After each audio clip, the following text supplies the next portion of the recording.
Hola María Luisa, buen día, ¿me escuchas?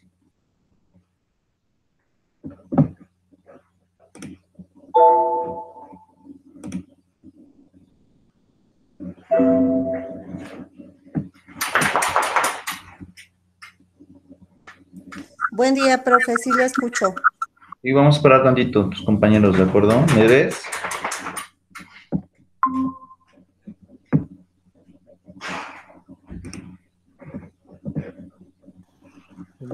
Digo, ¿me ves? Sí, profe, Sí, porque bastante claro. me marca un error aquí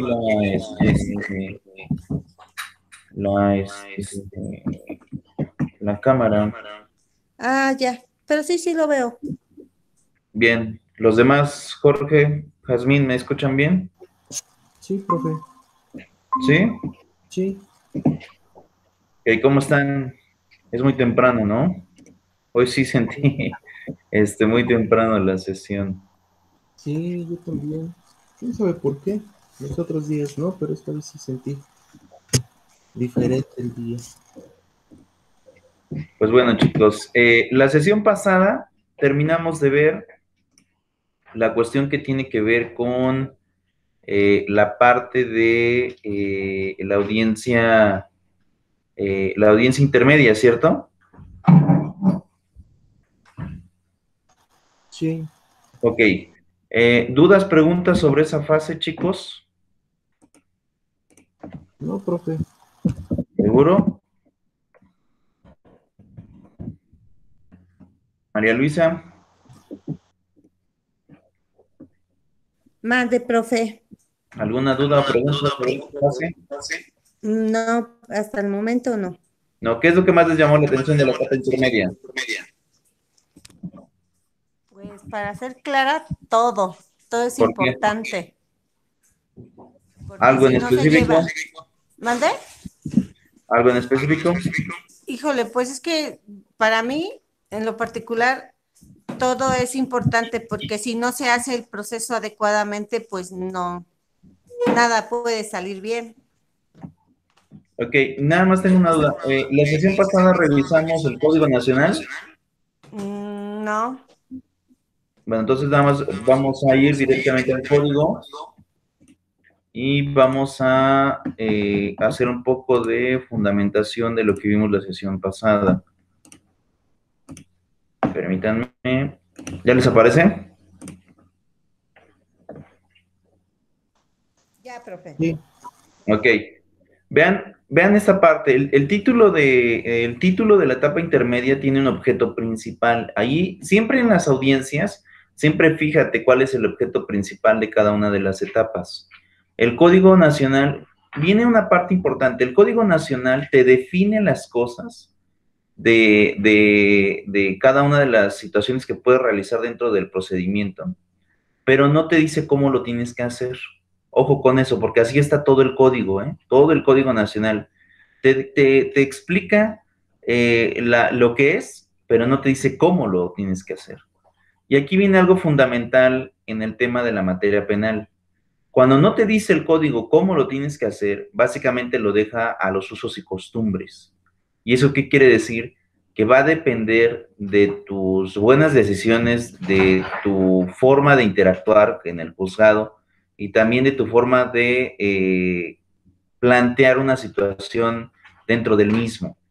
La materia penal actualmente no es como las demás materias, que son un poco más fáciles, la verdad.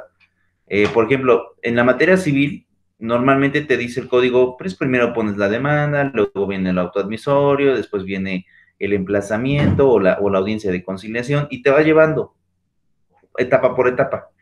Incluso hasta te dice cómo lo tienes que hacer. En algunas cosas, en algunas partes del propio código te dice cómo.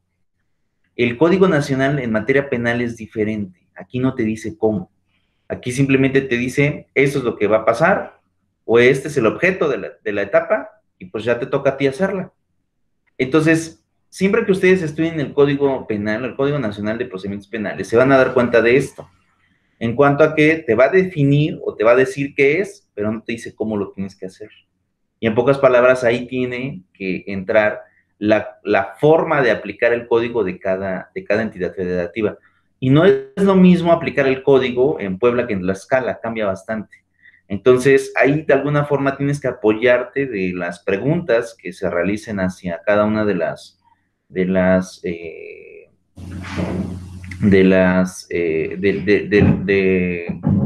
las instituciones para que vaya realizando las cosas. Entonces, esta parte es fundamental. La etapa intermedia tiene como tal el ofrecimiento y desahogo de pruebas. Ojo con eso, ¿eh? ¿Para qué? Para probar los hechos. Y ya pasamos aquí lo que conocemos como la investigación complementaria, ya pasamos la audiencia de control. Entonces, en esta etapa es muy fuerte o es fundamental que ustedes no se pierdan, porque de alguna forma aquí es donde te van a decir si te admiten o te desechan una prueba. Y es claro que ninguno de ustedes va a querer que le desechen una prueba. Entonces, cuando estés en audiencia tienes que defenderla a morir, porque si en dado caso el juez de etapa intermedia te rechaza la prueba, tú te puedes inconformar a través del recurso a efecto de que te admitan la prueba. Pero ojo con eso, tienes que estar muy pendiente de los argumentos que te estén dando en la audiencia. Entonces, aquí como les digo, todo eso que pasa en las audiencias, lo que ustedes hemos visto en los videos no está en el código. O sea, el código no te va a decir que puedes refutar, no, eso ya viene parte de cada uno de ustedes. Simplemente te vienen algunas frases, como por ejemplo validar por pleno derecho, que en pocas palabras significa el que no te inconformes, implica que lo aceptas. Pero ¿qué sucede en audiencia? Tú te tienes que inconformar. Si no lo haces, validas de pleno derecho y cuando lo quieras hacer te van a decir ya no. ¿Por qué? Porque ya validaste. Pero yo nunca dije que sí. Un ejemplo, yo nunca dije que sí. Lo aceptaba. Pues sí, pero no te quejaste. Y el hecho de que no te hayas quejado implica validar. Entonces, ahí vienen las cuestiones implícitas del código. ¿De acuerdo? Por eso les decía, es un poco complejo porque no es tan sencillo como en otras ocasiones. E incluso, pues, es un poco, pues un poco problemático esa parte. Y cuesta. La verdad, les seré sincero, cuesta. O sea, no es nada más de que, sí, ya sé cómo es el procedimiento y ya, porque como el código, les vuelvo a repetir, no te dice cómo lo tienes que hacer, nada más te dice qué tienes que hacer. Ahí viene la implicación de que cuando tú vas a procedimiento dices, ¿y aquí qué? ¿Aquí qué hago? ¿No? Entonces, por eso es que sirve mucho el estar revisando los videos. ¿A efecto de qué? Pues a efecto de que ustedes se percaten qué hacen los abogados. Como ya hemos visto en sesiones pasadas, pues muchos abogados lo que hacen es simplemente impugnar, ¿no? Ahí mismo se inconforman o tratan de reargumentar o argumentar el por qué sí tienen que admitir alguna prueba. Entonces, pero todo, ¿dónde lo haces? Lo haces ahí. Porque les vuelvo a repetir, otra de las cosas que cambia en la materia de dolaridad en materia penal es que aquí no importa lo que haya en las carpetas judiciales. O sea, tú puedes ver un expediente muy grande, pero ¿qué sucede? Eso no lo va a tomar en cuenta el juez. El juez lo que va a tomar en cuenta es lo que tú hagas y desarrolles en la audiencia. Nada más. Entonces, ahí viene la parte complicada. En cuanto a que en los otros juicios, ¿qué sucede? Pues todo lo que yo meta en el expediente lo van a contar. Aquí no. Aquí si tú no lo haces valer en la audiencia, aunque esté dentro de la carpeta, no lo van a tomar en cuenta. Entonces, mucho ojo en ese sentido, porque ahí viene la parte fundamental, de que tú te vayas apoyando. La carpeta, en realidad, los expedientes de carpeta son una especie de guía. Tú vas formando tu guía. Pero ya cuando llega el momento, tú tienes que defender esa guía. Y es importante, porque, vuelvo a repetir, de lo contrario, pues no te van a hacer caso. Entonces, vean lo que dice, el objeto de la etapa es el ofrecimiento y admisión de pruebas, nada más. Ese es el objeto de la etapa intermedia. Ofreces y te admiten o te desechan. Y habría que recordar que después de que, cuando inicia la investigación o la etapa intermedia, cuando el Ministerio Público presenta su escrito de acusación. Eso también lo vimos la sesión pasada. Es decir, 15 días después de que cierre la etapa complementaria, te formula la acusación. Ahora, aquí hay algo muy importante en esta acusación. El Ministerio Público puede mantener el mismo delito que tenía en la primera parte del juicio. O sea, puede mantener el mismo delito a lo mejor, por ejemplo, por robo, pero si él se percata durante la investigación complementaria que pueden surgir nuevos datos de prueba, cuando te formula la acusación te puede reclasificar el delito. Ojo con eso, porque muchas veces aquí estamos también confiados. No, pues ya me dijo que voy por despojo, por ejemplo. Y ya nada más por eso me voy a preocupar. Pero cuando te formula la acusación, te dice, no es despojo, es fraude y aparte son lesiones. Y tú te quedas de, oh, ¿y ahora? Entonces, mucho ojo con eso porque, vuelvo a repetir, normalmente a los MPs les encanta hacer eso. Para cambiarte la jugada dentro del juicio, te reclasifican el delito. O te lo agravan, porque eso también puede darse, ¿no? Por ejemplo, si es un robo simple, te dicen, no, pues fue robo con violencia. Y ya te empieza a decir el por qué fue robo con violencia. Entonces, mucho ojo con eso porque, vuelvo a repetir, ahí es donde te va a decir, pues acá es donde te voy a agarrar, ¿no? Y no te voy a soltar. Y ahí es donde tú tienes que ser muy hábil para poder salirte de esas reclasificaciones de delitos, porque les vuelvo a repetir, los MPs les encanta hacer eso, ¿no? Te reclasifican el delito, te lo agravan, a efecto de que, pues obviamente la sanción sea todavía más complicada. En fin, ahora, ¿qué va a pasar con la etapa cuando ya empiezas a ofrecer pruebas? ¿Qué va a pasar con esa situación? Por ahí me puedes apoyar, Daniel, ¿está aquí Daniel? No. No, profe. No. Jorge, ¿me puedes apoyar con esta parte de descubrimiento probatorio? Sí. Artículo 333. Descubrimiento probatorio.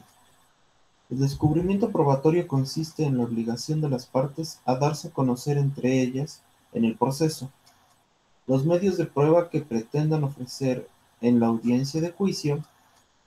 En el caso del Ministerio Público, el descubrimiento comprende el acceso y copia a todos los registros de la investigación, así como a los lugares y objetos relacionados con ella, incluso de aquellos elementos que no pretendan ofrecer como medio de prueba en el juicio. En el caso del imputado o su defensor, consiste en entregar materialmente copia de los registros al Ministerio Público a su costa, y acceso a las evidencias materiales que ofrecerá en la audiencia intermedia, lo cual deberá realizarse en los términos de este código. El Ministerio Público deberá cumplir con esta obligación de manera continua a partir de los momentos establecidos en el párrafo tercero del artículo 218 de este código, así como permitir el acceso del imputado o su defensor a los nuevos elementos que surjan en el curso de la investigación, salvo las excepciones previstas en este código.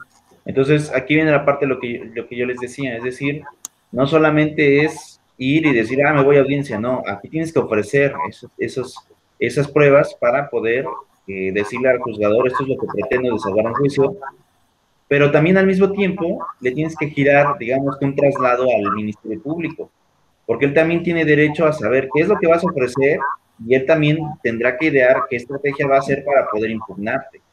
Entonces, no es tan sencilla en realidad esta situación, pero en realidad eso es lo que sucede, corres traslados. Lo integras a la carpeta y corres traslado. Y el Ministerio Público te dirá si está a favor o tiene alguna objeción sobre alguna prueba. Porque recuerden lo siguiente, hoy en día no solamente implica el hecho de que ofrezcas pruebas, también es importante recordar que hoy en día la ley como tal te obliga a que el material probatorio o el material de prueba que tú vayas a pretender desahogar en juicio, forzosamente te lo va a exigir que lo hayas obtenido desde la obtención. Es importante, te va a decir que se haya obtenido con medios legales. Es decir, en el nuevo procedimiento penal no te van a admitir pruebas ilegales. ¿Por qué? Porque si tú obtuviste una prueba de manera ilegal, el juez penal te va a decir, no la voy a tomar en cuenta. ¿Por qué? Porque no voy a juzgar a alguien con un material probatorio que es ilegal. Entonces, mucho ojo con eso, porque también hoy se fijan en las audiencias en eso, en que de alguna forma las pruebas que hayas obtenido hayan sido obtenidas también de manera lícita. Entonces, aquí tienes que tener mucho en cuenta eso. Por ahí creo que me preguntan. Pero bueno, les iba diciendo, entonces, tengan mucho cuidado en esa parte, porque hoy el nuevo procedimiento, al ser vigilante y garante de derechos humanos, cuida a las partes, tanto a la víctima como al ofendido, de no ser juzgados con materiales o con pruebas que han sido obtenidos de manera ilegal. Muchas pruebas te las desechan y te dice el juez, esta no la voy a tomar en cuenta, y tú dices, ¿pero por qué?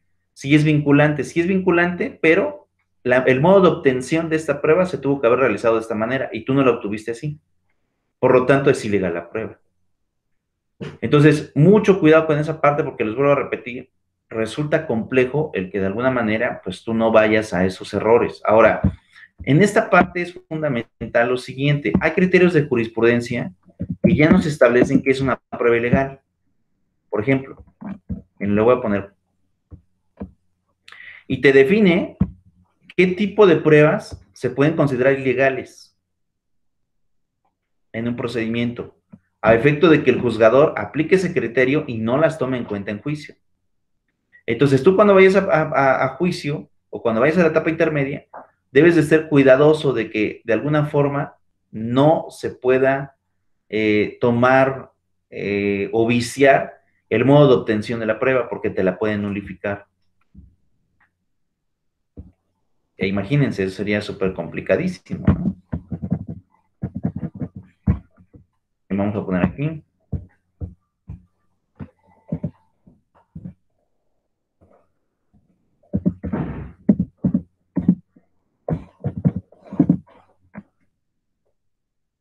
El llamado criterio de la prueba ilícita, vamos a buscarlo.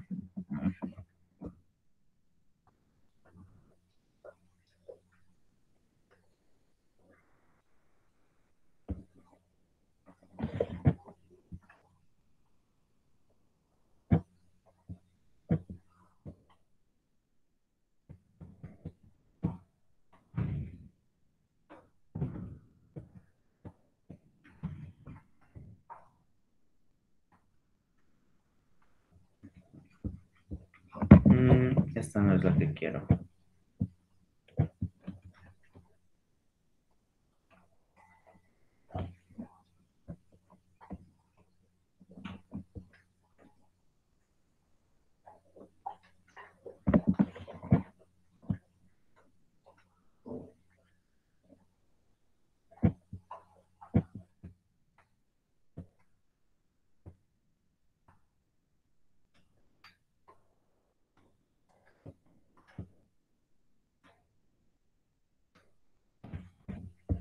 Aquí está, miren. ¿Me escuchas, María Luisa?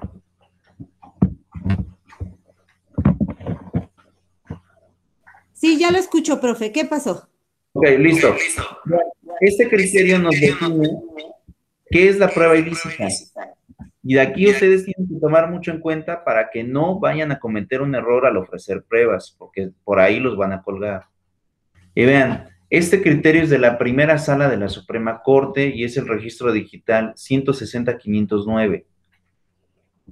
Vuelvo a repetir, 160.509. Y es de la primera sala el criterio de la Suprema Corte y define que es una prueba ilícita. Por ejemplo, ahí, a la compañera María Luisa le voy a pedir que por favor me apoye en esta parte. Sí, profe. Nada más póngale un poquito más de zoom porque no veo las letras. Creo que ya es lo máximo que le puedo poner. Oh. Listo, si no, que me apoye. Jazmín, ¿me escuchas?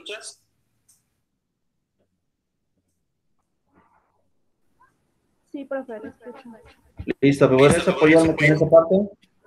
Sí, dice, prueba lícita. El derecho a un debido proceso comprende el derecho a no ser juzgado a partir de nuevas obtenidas al margen de las exigencias constitucionales y legales. Exigir la nulidad de la prueba lícita es una garantía que la asista al inculpado durante todo el proceso y cuya protección pueda hacer valer frente a los tribunales, alegando como fundamento.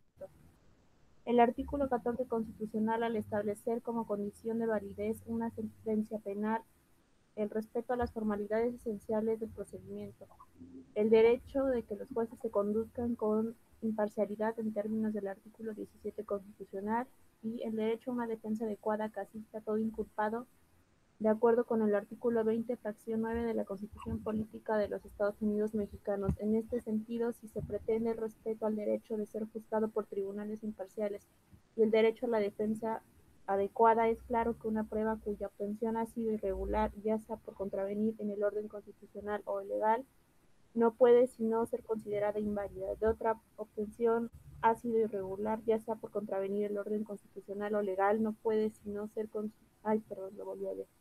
De una u otra forma, es claro que el inculpado estaría en condición de desventaja para hacer valer su defensa. Por ello, la regla de exclusión de prueba ilícita se encuentra implícita prevista en nuestro orden constitucional. Asimismo, el artículo 206 del Código Federal de Procedimientos Penales establece, al contrario, que ninguna prueba se vaya contra el derecho debe ser admitida. Esto se deriva a la posición preferente de los derechos fundamentales en el ordenamiento y de su afirmada condición de inviolables.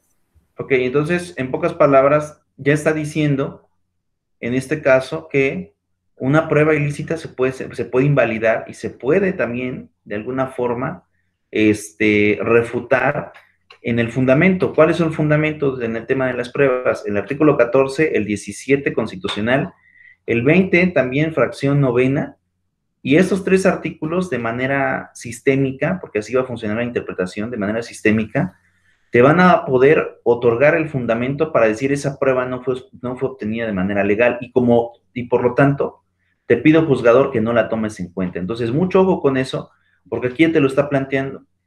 Entonces, de alguna forma, tienes el argumento de decir, hay pruebas que no las puedes tomar en cuenta. Y esto tiene que ver con aquellas que no han sido obtenidas de manera legal. Entonces, no pueden juzgar o no pueden juzgar a alguien que no haya, de alguna forma, sido, que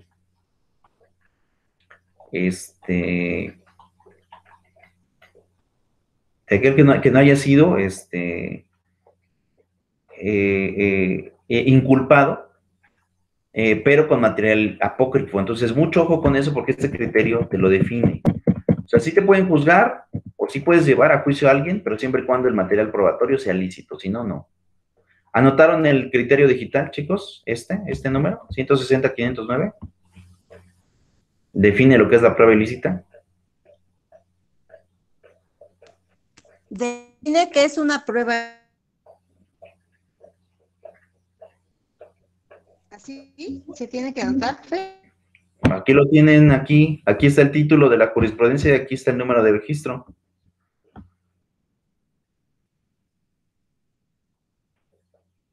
¿Ya lo anotaron? Ya, profe. Entonces, vean esa parte, porque aquí en el Código Nacional precisamente de eso vas a tratar, de eso trata de alguna forma la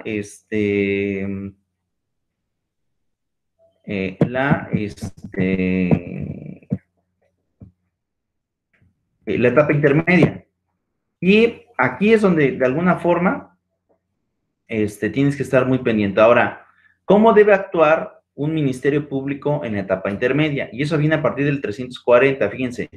Dentro de los días siguientes al que fenezca el plazo para la solicitud de coadyuvanza, esto obviamente cuando hablamos de víctima o ofendido, el acusado o defensor, mediante escrito dirigido al juez de control, podrán, y aquí viene la parte importante, señalar vicios formales del escrito de acusación y pronunciarse sobre las observaciones del coadyuvante. Si lo consideran pertinente, requerir su corrección. No obstante, el acusado o su defensor puedan señalar una audiencia intermedia. Ojo con eso. ¿Qué quiere decir esta parte? ¿Se acuerdan que después de la finalización de la etapa intermedia, el Ministerio Público tiene 15 días para formularte la acusación, que ya vimos en la clase pasada qué partes tiene? Pero ¿qué sucede en este caso? Cuando tú vayas a la audiencia intermedia, te puedes quejar en dado caso de que esa solicitud de formulación de imputación no esté tampoco hecha a valer conforme a las reglas y leyes en materia penal. Aquí te lo está diciendo el 340, también te puedes quejar. Y le puedes decir al juzgador de etapa intermedia, ¿sabes qué? Me formularon imputación, pero este escrito de formulación de imputación no cumple con los requisitos del tal artículo. Es decir, que nos establece qué debe de contener, cuáles son las fases que debe de contener esta parte. Te puedes quejar, sí, pero lo puedes hacer hasta la audiencia, ya te lo está diciendo aquí el código. ¿De acuerdo? Señalas vicios formales. ¿Qué quieren decir vicios formales? Vicios conforme a la ley. Ofrecer los medios de prueba que pretenda que se desahoguen en juicio. También los puedes de ahí de alguna manera solicitar la acumulación o separación de actuaciones, en dado caso que sean varios delitos, y manifestarse sobre los acuerdos probatorios, que eso también es importante. Un acuerdo probatorio implica que de alguna forma una persona ha sido detenida o no con base a cierta actuación de la autoridad. Pero seré muy claro, sinceramente, en la mayoría de casos, a pesar de que el código te lo establezca, que puedes llegar a acuerdos probatorios, En la mayoría de casos no conviene tener acuerdos probatorios, porque eso implica que hay cosas que no vas a poder refutar, porque tú misma las estás aceptando. Y siendo sinceros, a veces en procedimiento penal lo que conviene es negar todo. Negar todo. Lo que conviene en ocasiones o en la mayoría de ocasiones. También seré sincero, hay ocasiones en donde no conviene negar las cosas. No conviene. Lo que conviene simplemente es aceptar aquellas que te sean beneficiosas, y sobre eso puedes celebrar acuerdos reprobatorios. Pero si tú te percatas que de alguna manera el negar las cosas puede infringir o de alguna forma establecer, ¿no? Esta situación o situaciones complejas o distintas a la realidad, tú puedes literalmente desde ahí, desde ese momento, te puedes también negar o aceptar, pero mucho ojo, ahí yo les doy una recomendación. Yo sé que el propio código te establece eso, que puedes llegar a acuerdos probatorios a fin de que ya no haya litis o conflictos sobre ciertos hechos. Sinceramente, si a ti te toca defender, hay cosas que no te convienen, salvo que te percates que a lo mejor es un error del Ministerio Público y tú puedes sacar un provecho de eso. Bueno, entonces sobre eso estableces acuerdos probatorios, pero siempre y cuando tú ya analizaste que vas a sacar provecho, de lo contrario no conviene hacerlos. ¿Sí queda claro? Sí, profe. Sí, profe. Ok. Citación para la audiencia, te dice, para la audiencia intermedia. Dice, el juez de control en el mismo auto que se tenga presentada la acusación del Ministerio Público señala fecha para que se lleve a cabo la audiencia intermedia, la cual deberá tener lugar en un plazo que no podrá ser menor a 30 ni exceder a 40 días naturales a partir de presentada la acusación. Ojo con eso, es decir, 30 días después de que se presentaron el escrito de formulación será la audiencia, y máximo hasta 40. Pero ya te lo está diciendo aquí el código, no vas a tardar mucho tiempo ya en la etapa intermedia.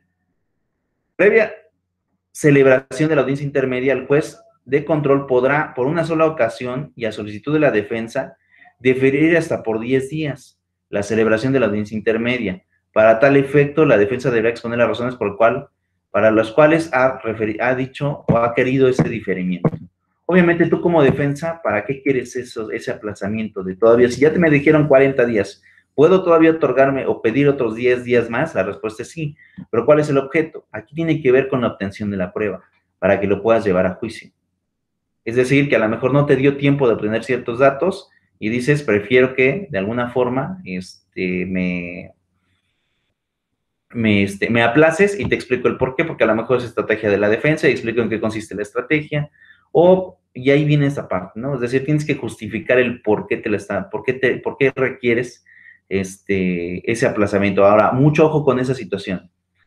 Tenemos dos tipos de jueces aquí ya. Un juez es el de control, y otro juez diferente es el de etapa intermedia. No son los mismos, ¿eh? Y aquí lo que te está diciendo es que si tú quieres diferirla, el escrito lo tienes que presentar ante el juez de control, no ante el juez de etapa intermedia. Aquí te lo está diciendo el juez de control. Tú presentas ante el juez de control la solicitud de diferimiento de la audiencia por 10 días más. Entonces no te vayas a perder en ese sentido, porque de alguna forma vas a generar ese cambio de manera trascendental, que te difieran hasta por 10 días más, pero lo presentas ante el juez de control, no ante el juez de etapa intermedia, y ahí no te vayas a perder. ¿De acuerdo? Sí, profe. Bien. Bien, tenemos esta parte. Inmediación en la audiencia intermedia. ¿Qué es este principio que significa inmediación? Es un principio de la materia penal y significa que todas las actuaciones judiciales se hacen frente al juez. Y aquí viene la parte importante de la oralidad, que eso no pasa en materia escrita. En materia escrita tú ves al juez normalmente hasta el final del procedimiento. Aquí en materia penal no, aquí todo el tiempo lo vas a ver. ¿Por qué? Porque te lo está explicando.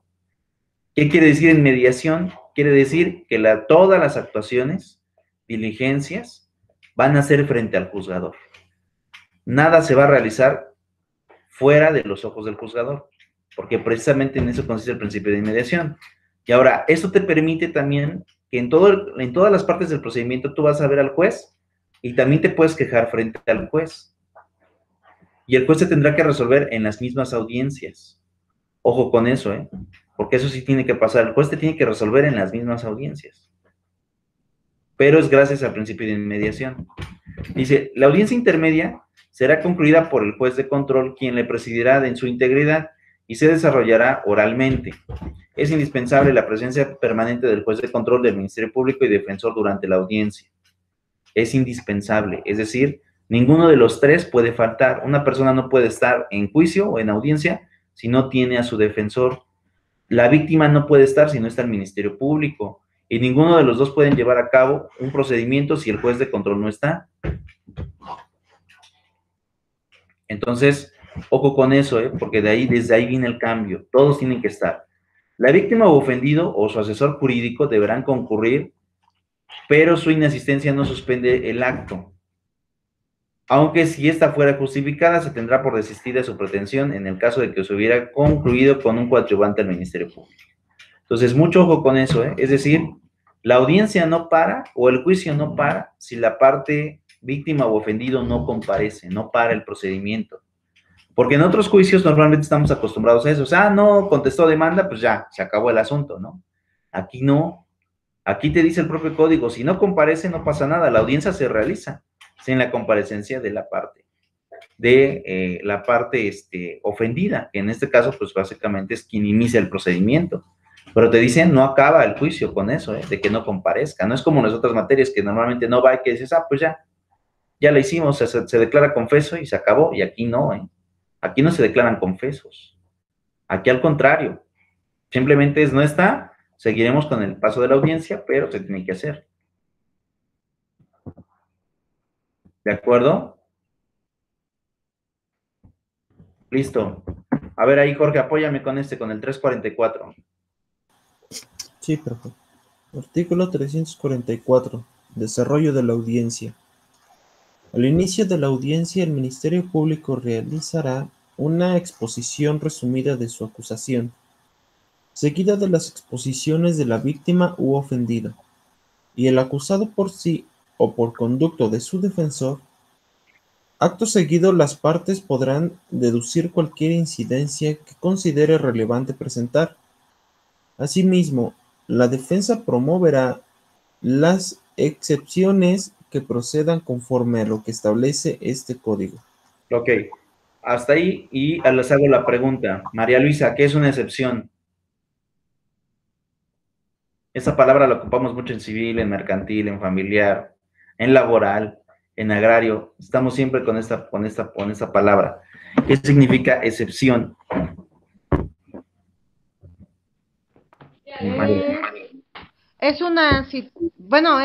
La excepción es como si se le permitiera o se le diera una pequeña, ¿cómo le puedo explicar?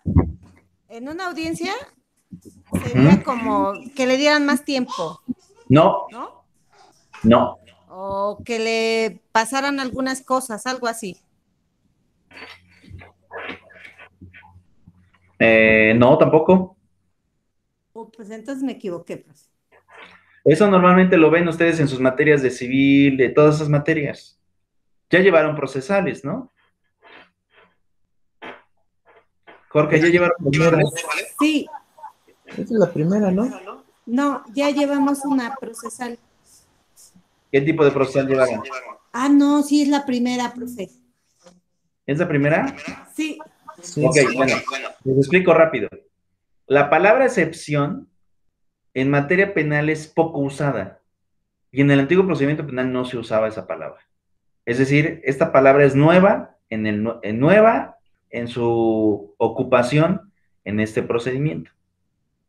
Y tiene que ver con lo siguiente.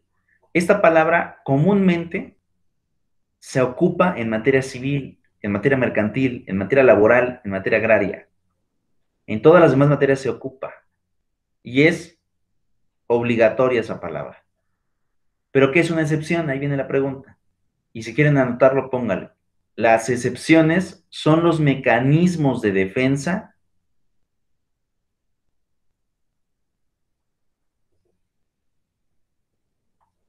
que ocupa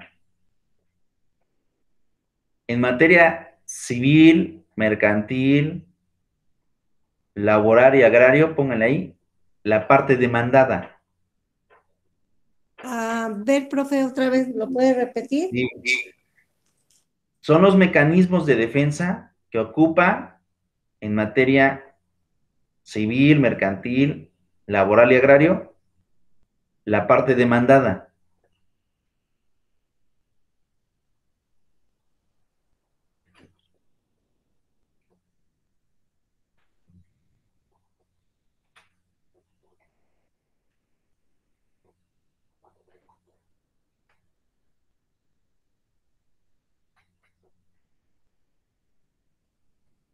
Y en materia penal,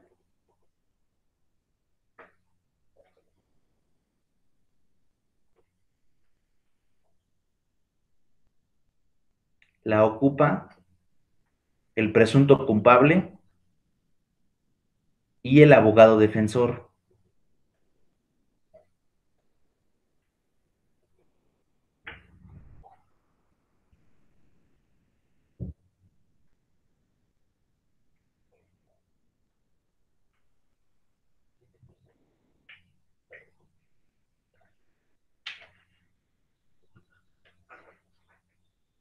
Entonces, ¿qué te está diciendo? Que en la audiencia intermedia, ahí mismo en la audiencia, te vas a oponer con las excepciones.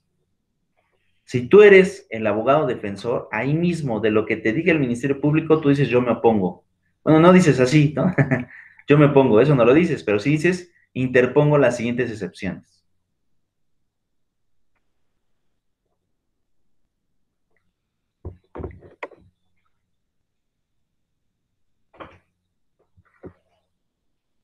Que en pocas palabras significa, opongo los siguientes medios de defensa.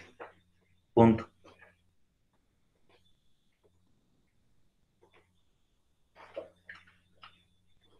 ¿Queda claro? Sí, profe. Ok. Continúo entonces. Desahogado los puntos anteriores, y posterior al establecimiento en su caso de los acuerdos probatorios, el juez se cerciorará de que se ha cumplido con el descubrimiento probatorio a cargo de las partes, y en caso de controversia abrirá debate entre las mismas y resolverá lo procedente. Ojo con eso, ¿eh? Es decir, si hay debate entre el material probatorio en que una parte diga, es que esa prueba deséchasela, porque pasa esto con esa prueba, ¿no? Es ilegal, ¿no? O presenta estas situaciones particulares que no tienen que ver con el objeto del presente juicio, y la defensa puede decir en ese momento, no, me la tienes que aceptar. ¿Se acuerdan lo que vimos en el video pasado? ¿Cómo le dice el abogado? Yo considero, ciudadano juez, que al final debe de aceptarme la prueba. Ya el juez de oralidad tendrá que decirme si lo toma en cuenta, ¿no? Pero usted tiene que decirme, y empieza a argumentar el por qué. Porque el juez en ese momento le había dicho, te desecho la prueba.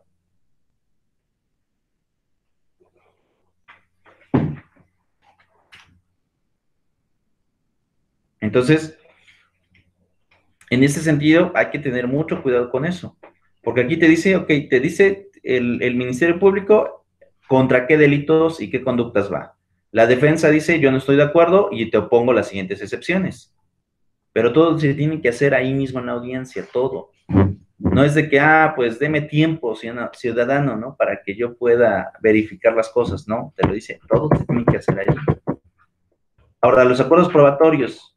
¿Qué son los acuerdos probatorios? En pocas palabras, los acuerdos probatorios son todos aquellos hechos o pruebas en donde las partes están de acuerdo y no va a haber litis ya.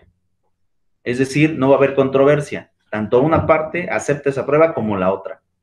Esos son los acuerdos probatorios. ¿Se pueden hacer? Sí, pero vuelvo a repetir, tú como defensa debes analizar siempre si te conviene tener un acuerdo probatorio o no. Debes de analizarlo siempre. Desde mi experiencia, la verdad es que hay que analizar 2 veces antes de poder aceptar un acuerdo probatorio. porque pueden darse muchas cosas. Pero bueno, el 346 te dice, exclusión de medios de prueba para la audiencia de debate. Ojo, una vez examinados los mecanismos de prueba ofrecidos y de haber escuchado a las partes, el juez de control ordenará debidamente que se excluyan de ser rendidos en la audiencia de juicio aquellos medios de prueba que no refieran directa o indirectamente el objeto de la investigación y serán útiles para el esclarecimiento de los hechos, así como aquellos que actualice alguno de los siguientes supuestos. 1. Cuando el medio de prueba se ofrezca para actos en efectos dilatorios, en virtud de ser, y aquí viene algo importante, la palabra dilatorio. Dilatorio o dilatar en derecho significa postergar.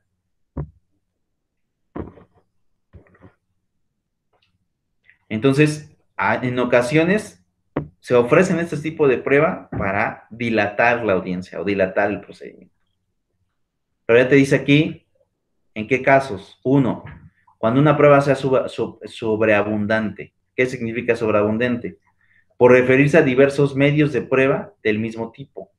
Testimonial, documental que acrediten lo mismo, ya superado en retiradas en ocasiones. Es como, por ejemplo, si tú quieres acreditar que una persona estuvo tal día en tal lugar y no tienes video, ¿qué haces? Testimoniales. Pero ¿qué sucede? Por esas testimoniales, para probar que una persona estuvo en tal lugar, por lo menos debes de tener 2. Pero ¿qué sucede si tú a juicio tratas de presentar 10 personas para que digan lo mismo en el juzgado? Te va a decir a la autoridad es sobreabundante. Con 2 es necesario nada más. No necesitamos llegar hasta los 10. Entonces, desde allí viene esta parte. Cuando sean pruebas impertinentes.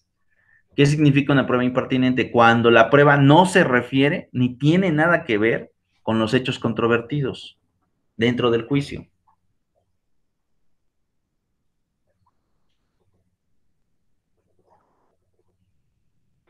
Cuando las pruebas sean innecesarias por no referirse a los hechos notorios o incontrovertidos. Es decir, los hechos que son firmes. ¿Para qué quieres esa prueba? Si no se refiere a ninguno de los hechos que tienen que ver con el juicio, pues es innecesario. ¿Para qué la quieres rendir? 2. Por haberse obtenido con violación de derechos fundamentales, o sea, de derechos humanos, que aquí aplica lo que tenemos aquí en el criterio. 160.509. Si la prueba es ilegal, porque no se obtuvo de manera legal, también te la pueden desechar. 3. Por haber sido declaradas nulas.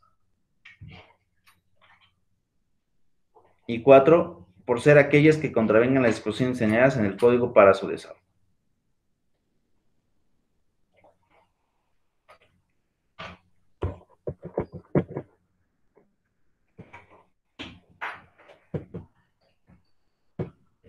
En el caso del que el juez estime que el medio de prueba sea sobreabundante, dispondrá de la parte que le ofrezca, reduzca el número de testigos o documentos. Es decir, si es una prueba sobreabundante, no te la va a desechar, o va a tratar de no desechártela. Nada más te va a decir, ¿sabes qué? No es necesaria 10 personas. Con 2 que me digan esto, con eso basta y suficiente. O es más que suficiente. Asimismo, en los casos de delitos contra la libertad y seguridad sexuales y en la norma y en el normal desarrollo de la psicosexual, el juez excluirá la prueba que pretenda rendirse sobre la conducta sexual anterior o posterior a la víctima. ¿De acuerdo? Y de eso, básicamente, de eso va a tratar la audiencia intermedia. Es todo. ¿Cómo ven?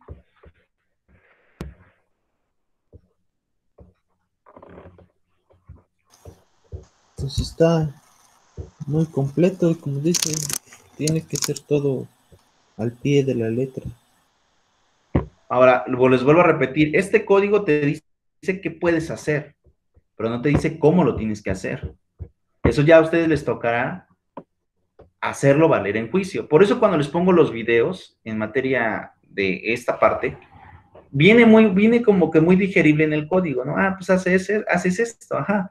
Pero no te das cuenta lo que implica poder hacerlo. Por eso les pongo las audiencias, para que se den una idea de más o menos, no va a ser fácil hacerlo frente al juez, porque el juez normalmente, o los jueces normalmente ahora, ¿qué tratan de hacer? Te pueden decir, no, pues ¿sabes qué?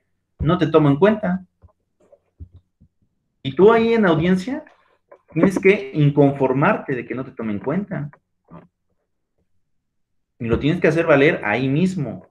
No te puedes esperar. Y ahí viene la parte importante. Porque de alguna forma, pues sí te pone nervioso, vamos, como que te genera ciertas dudas en cuanto a que, pues, no en muchas ocasiones se presta, ¿no? Para que tengas este tipo de ejercicios, pero al final de cuentas lo importante de esta etapa es que lo hagas valer en el lugar de las situaciones. Es decir, opongo mis excepciones, no estoy de acuerdo con que le aceptes tal prueba al Ministerio Público, pero ¿dónde lo tienes que hacer? Ahí en la audiencia. Aquí no tienes tiempo de irte a tu despacho y analizarlo, ya lo tienes que tener estudiado y fresco. Por eso es que les puse el criterio de jurisprudencia. Léanla bien, porque aquí incluso desde aquí puedes saber qué prueba es ilegal en un juicio. Y la tienes que hacer valer cuando sea necesario. ¿De acuerdo? Pero listo. ¿Les parece bien si vemos otra audiencia, chicos? Sí, profe. Sí, profe. Listo.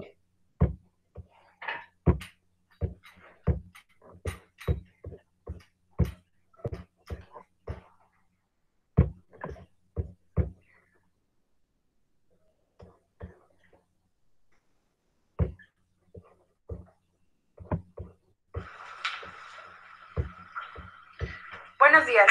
En términos de lo previsto en el artículo 58 del Código Nacional de Procedimientos Penales, se solicita a los presentes permanezcan en la sala de manera respetuosa y en silencio. Asimismo, se les recuerda que queda estrictamente prohibido hacer uso de equipos celulares, así como introducir armas, equipos o instrumentos que permitan grabar imágenes de videos, sonidos o gráficas, así como comunicarse de manera directa entre las partes. Apercibidos que al presentarse cualquiera de las causas antes mencionadas, se aplicarán las medidas de apremio previstas en el artículo 355 de la Ley Procesal en cita. Siendo las 10 horas del día 13 de marzo del año 2019, nos encontramos constituidos en la Sala de Audiencias B del Juzgado de Control y Tribunal de Enjuiciamiento de la Región 1 para la atención de delitos no graves, con sede en el municipio de Chiapa de Corzo, Chiapas, a efecto de llevar a cabo la audiencia de etapa intermedia relativa a la causa penal 109/2018. Esta audiencia será presidida por el juez de control maestro José Guillermo Aranda Hernández. Si son tan amables de ponerse de pie para recibir al juez.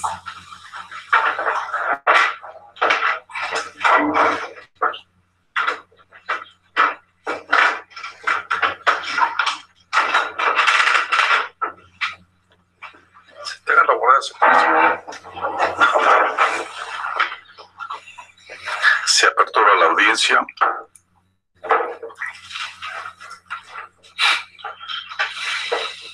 Un momento.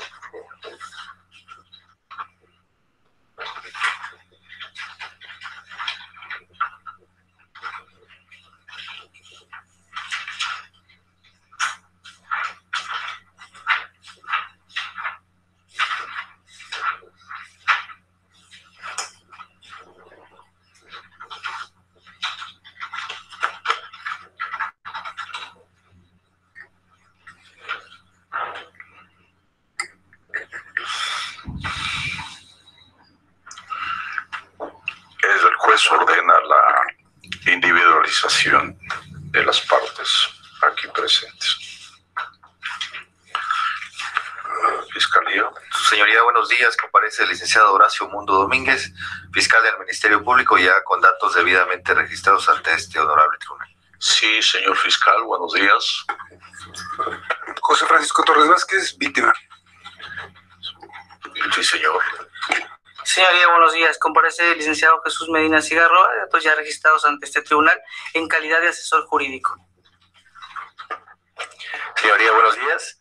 Mi nombre es el licenciado Billy Ramos Cruz, asesor jurídico de la víctima. Tenga la bondad la víctima de volver a reiterar su nombre completo. José Francisco Torres Vázquez. Don José Francisco Torres. Correcto. Por parte de la defensa. Buenos días, señoría. Comparece el licenciado José Luis Martínez Álvarez con datos registrados ya ante este tribunal. Sí, señor. Buenos días, señorías. Soy María del Carmen Vázquez Tapia. ¿Cómo es inculpada? No. Acusada. Buenos días, su señoría. Comparece Alejandro Enrique Guillén Vázquez, imputado. Señor, muy buenos días. Comparece el licenciado William Gómez Pérez, defensor público del Estado, con datos ya debidamente registrados ante este tribunal. Bien, señores defensores y ciudadanos acusados. En este momento hay un escrito de acusación.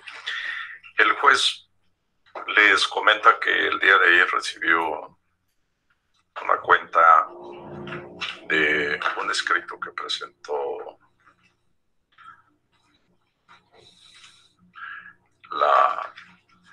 por parte de la acusada, y ordenó como primera providencia el juez darle vista, notificar a la fiscalía del escrito. Por una parte, el juez va a pedir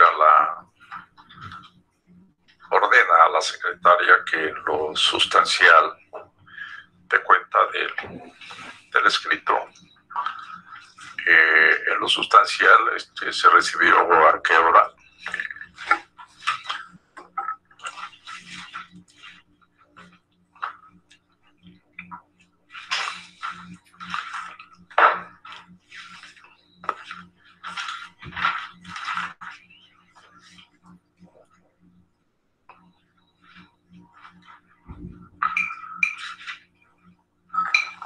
A las 15:36. 15:36, correcto. De cuenta de la parte sustancial que llama la atención en el escrito. Sí, señor. Llama la atención del juez. Sí. Parte sustancial refiere que la imputada en la presente Su causa micrófono lo puede subir tantito. Sí, claro. Solicita se sirva rendir este juzgado de control el del Banco HSBC México, Sociedad Anónima, Institución Bancaria de Banca Múltiple, Grupo Financiero HSBC, con domicilio en Boulevard Belisario Domínguez, número 3329, Colonia Terán, kilómetro 1080, en Tuxtla Gutiérrez, Chiapas.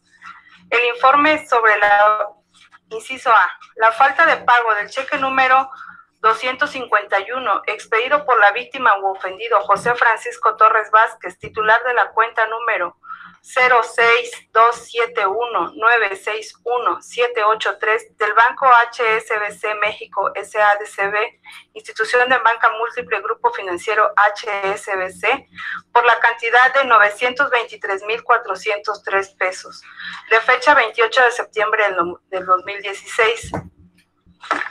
Esto es, la institución financiera deberá informar si el cheque referido fue efectivamente pagado por dicho banco. Inciso B. Si la cuenta referida cuyo titular era el ofendido, el señor José Francisco Torres Vázquez, contaba con la cantidad de 923,403 pesos el día 28 de septiembre del 2016. Inciso C. Si en la cuenta referida el señor José Francisco Torres Vázquez contaba como saldo la cantidad referida el día 28 de septiembre del 2016 y los 30 días subsiguientes. Inciso D. Asimismo, solicita que acompañe los estados de cuenta de la víctima u ofendido, José Francisco Torres Vázquez, correspondientes a los periodos de septiembre y octubre del 2016.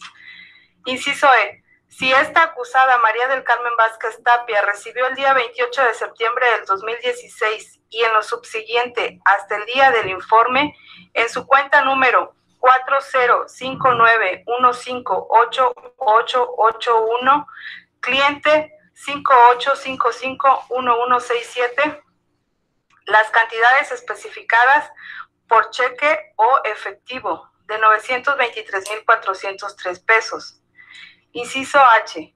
Consistente en el informe que se sirva a rendir la Comisión Nacional Bancaria y de Valores, con domicilio en Insurgentes Sur, número 1971, Colonia Guadalupeín, en la Ciudad de México, respecto a lo siguiente. Inciso A. Los estados de cuenta a nombre de la víctima u ofendido José Francisco Torres Vázquez respecto de los periodos de septiembre y octubre del 2016. Inciso B. La o las cuentas a nombre de esta acusada María del Carmen Vázquez Tapia. Inciso C. Si esta acusada María del Carmen Vázquez Tapia ha recibido en alguna de mis cuentas pago por un cheque o en efectivo por la cantidad específica de 923,403 pesos. Esto es, si esta parte acusada ha recibido en sus cuentas algún depósito por cheque o efectivo por las cantidades referidas. Dichas documentales serán desahogadas mediante lectura íntegra y sustancial a cargo de esta parte acusada o a cargo de la defensa, conforme a lo dispuesto en los artículos 380 y 383 del Código Nacional de Procedimientos Penales. Es todo. Es todo, la parte sustancial. Sí. Señor fiscal, antes de que el juez tome alguna determinación, ¿tiene alguna manifestación que hacer? Señoría, nada más para corroborar, el oficio al que hizo mención que se recibió el día de ayer, ¿es el mismo al que me notificaron a mí? ¿Es el de acompañado de un acuerdo de fecha 12 de marzo? Sí, señor juez, efectivamente el oficio se recibió el día 12 de marzo, sin embargo, el juez acordó con fecha 13 de marzo. Al otro día en 24 horas. Perdón, el 11 de marzo se recibió y el juez se acordó en 24 horas el día 12 de marzo. Correcto. Y está fechado el escrito fecha 8 de marzo, ¿verdad? ¿Es el mismo? Sí, así es, fiscal. Okay. Nada más eso, señor. Nada más. Señor asesor. Muchísimas gracias, señor juez. Con su permiso. Sí. Las reglas del procedimiento han quedado establecidas en el Código Nacional. Evidentemente, el juez debe ponderar los derechos de la víctima y debe ponderar los derechos de los imputados. Eso me queda claro. El artículo 20, constitucional, apartado A, fracción primera, establece que se tienen que esclarecer los hechos. Sin embargo, señoría, esta asesoría jurídica se opone respecto de que se dé cuenta de este escrito en virtud de que si se trata del mismo que nos fue notificado del día de ayer, se refiere al descubrimiento probatorio. Las reglas del descubrimiento probatorio están plenamente establecidas y existe un término para la parte imputada que tiene plenamente establecido para poder ofrecer el descubrimiento probatorio. La parte, los imputados, en todo momento, las pruebas que ofrecen como medios de prueba en el escrito que dio cuenta la secretaria, siempre han estado enterados de ellos. No existe una causa superviniente a ello para que puedan interponerla un día antes del día de la audiencia señalada. Yo solicito que se respete el procedimiento porque no se trata de subsanar o de tratar de respetar un derecho. Si vamos a respetar los derechos, que sea el derecho de legalidad. Es lo único que esta asesoría se opone, toda vez que las reglas del descubrimiento probatorio están plenamente establecidas en el artículo 337 del Código Nacional de Procedimientos Penales y evidentemente el 340 del mismo código establece la actuación del imputado en la fase escrita en la etapa intermedia. La fase escrita es donde estamos ahorita prácticamente terminando. Se entiende por la cuenta que da la secretaria que el 11 de marzo presentaron la promoción. Y si bien es cierto, 24 horas ustedes acordaron, por eso no es tema de debate. El debate aquí es la legalidad para respetar el artículo 337 y el 340 de la actuación del imputado en la fase escrita. Entonces, esta asesoría, pues, advierte que está fuera de término el escrito presentado, no obstante, darle a conocer que todos los medios que aparecen aquí, no solo lo que solicitan como informe, han tenido conocimiento plenamente la parte imputada. Por lo tanto, solicito se respete el término que se le estableció en el 340 a la parte imputada para establecer sus medios de prueba y deseche o desestime el escrito que presentaron como descubrimiento probatorio el 11 de marzo fuera de término. No quiero pasar por desapercibido, señor juez, el hecho de que no tengo conocimiento de la fecha en que le notificaron del escrito de acusación. Sin embargo, pese a ello, no es un día antes de la audiencia. que existe un término probatorio. Entonces, me gustaría que tomara en consideración eso y se tomara en cuenta el término que establece el 340 y el 337 del Código Nacional de Procedimientos Penales, a efecto de que la actuación de la parte imputada tiene una regla de participación en la fase escrita. ¿Es cuánto, señor? Gracias.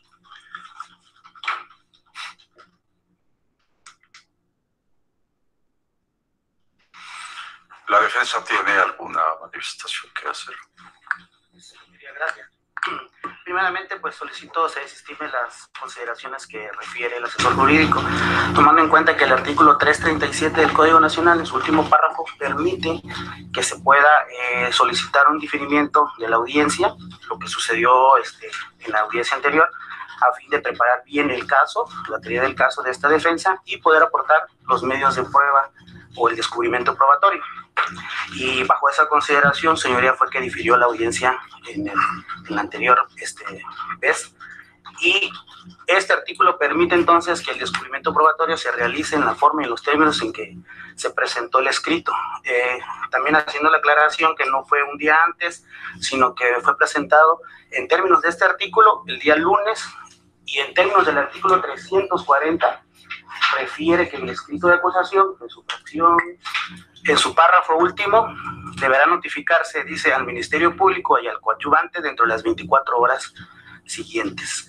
Entonces, bajo esos dos artículos del Código Nacional, el escrito fue presentado en tiempo y forma, y además solicitando que se cumplan con las reglas que establece el artículo 340, que permite que dentro de las 24 horas sea notificado a los contrarios a fin de que se pronuncien en la audiencia intermedia. Y en segundo punto, estas cuestiones que está refiriendo el asesor jurídico, pienso que son consideraciones que se deben de debatir una vez que se aperture la audiencia intermedia, lo cual todavía no se ha realizado. ¿Cuánto, señoría?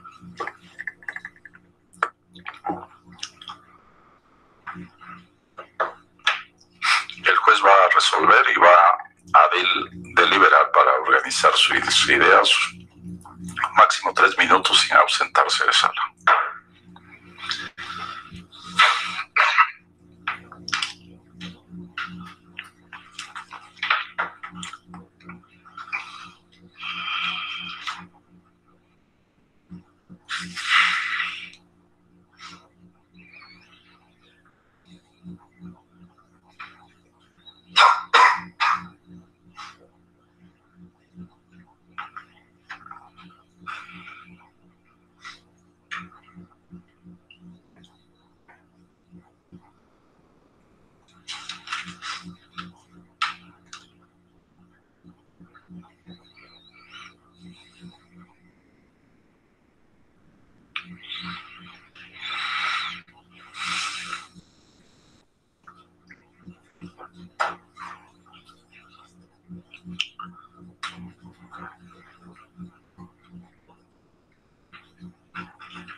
Ojo, chicos, con lo que está pasando. A ver, Jorge, ¿me escuchas? Sí, profe. Ok, ¿cuántos días después de acabada la investigación complementaria habíamos dicho que el Ministerio Público tiene que formular la imputación? ¿Me puede repetir la pregunta? Sí, ¿cuántos días después de haber terminado la investigación complementaria, el Ministerio Público tiene que presentar el escrito de formulación de imputación?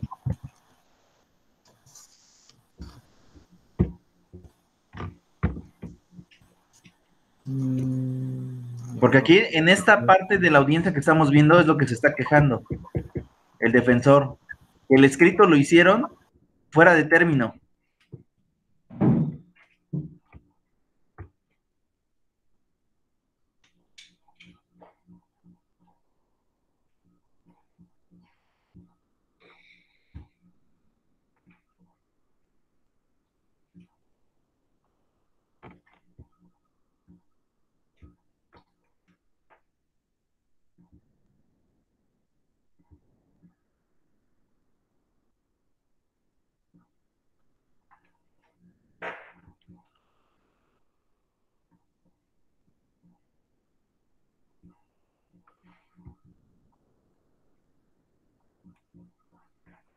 Chicos.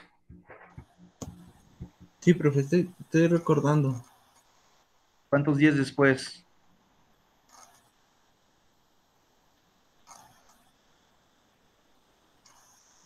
Porque aquí lo que está pasando en la audiencia es que se están quejando precisamente de eso, que no rindieron el informe o el escrito de formulación en el tiempo que establece el código, y por lo tanto sería extemporáneo. Y al ser extemporáneo, tendría carácter de, en este caso, de que no hay acusación.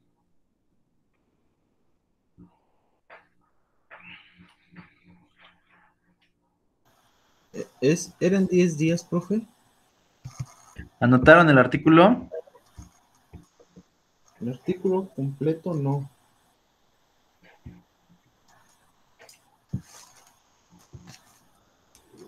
Es el 325, ¿verdad, profe? Ok, a ver, vamos a ver. Porque vean todo lo que sucede, ¿eh?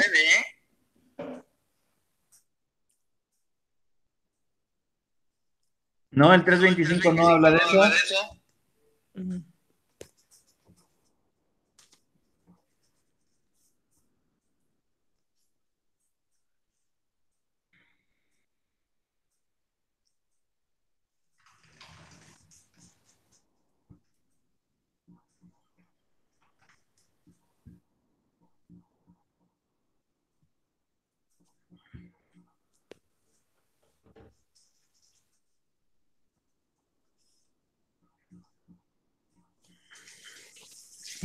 Eran 15 días, chicos.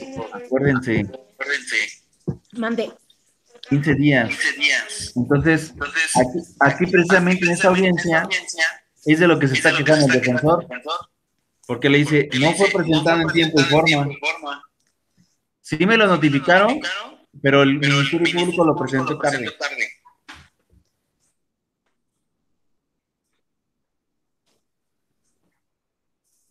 Eso es lo que está pasando en este asunto.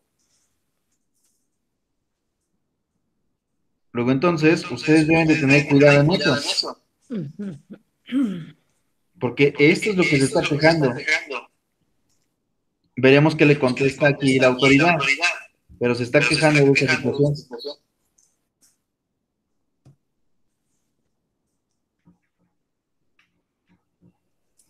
Pruébalo si está. ¿De acuerdo? Sí, profe. Listo, sigo entonces.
juez resuelve.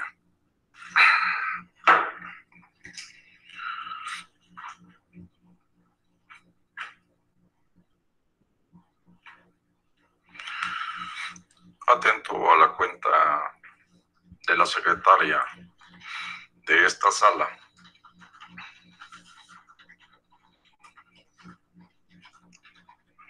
así como a la exposición de la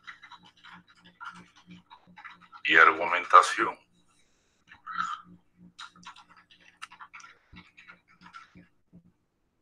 del asesor de la víctima,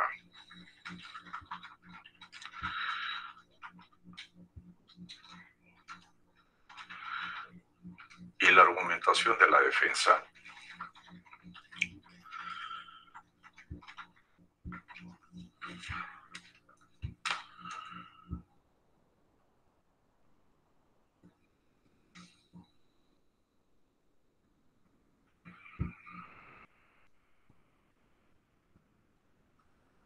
y considerando que la fase intermedia es una fase que puede requerir de una, dos o tres audiencias, las mínimas posibles desde luego, para el ofrecimiento y admisión de pruebas que puedan llevar, después de las argumentaciones correspondientes, al auto de apertura a juicio oral, por el caso que nos ocupa en esta causa y en esta audiencia, o bien por alguna circunstancia ponderada a la no apertura de un juicio. Lo cierto es que la audiencia intermedia tiene la responsabilidad de, en su caso, en el caso de un juicio oral, que esté preparado con todas las circunstancias y toda la vigorosidad del juicio. Es verdad, por una parte, cuando el asesor establece que la fase intermedia se regula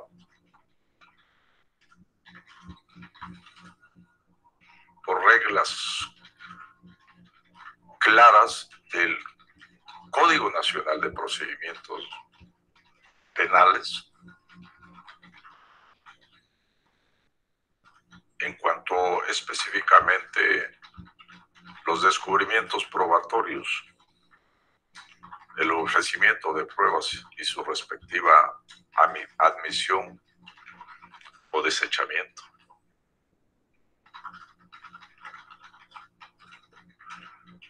Sin embargo, dentro de esa misma legalidad, el artículo 37 establece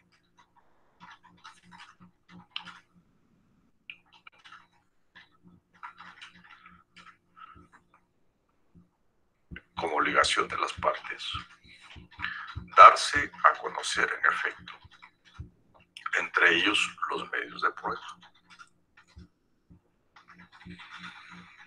con una entrega material, desde luego, de la copia de los resguardos del Ministerio Público, acceso a las evidencias materiales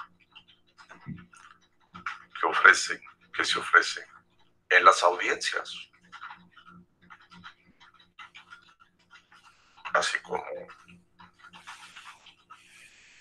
a los documentos o las constancias que se pudieran requerir, e incluso para fortaleza de la institución Ministerio Público, como para la fortaleza de la defensa.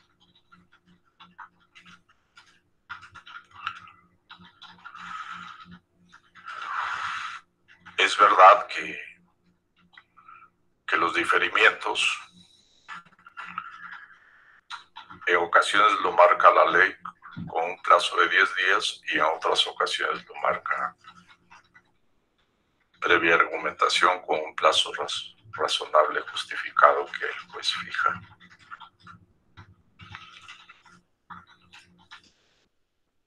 Tiene razón, por una parte, cuando dice el asesor, bueno, una vez que lo explica más o menos, la primera parte la va a agregar el juez. Una vez que se ha constituido en coadyuvante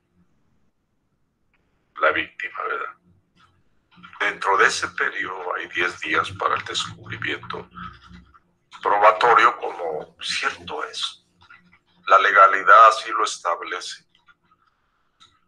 De esos 10 días a los que se refería el señor asesor.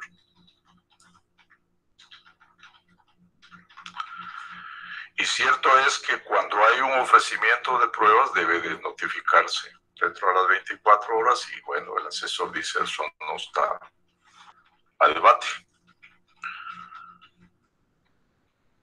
La defensa dice por su parte con base en el 341.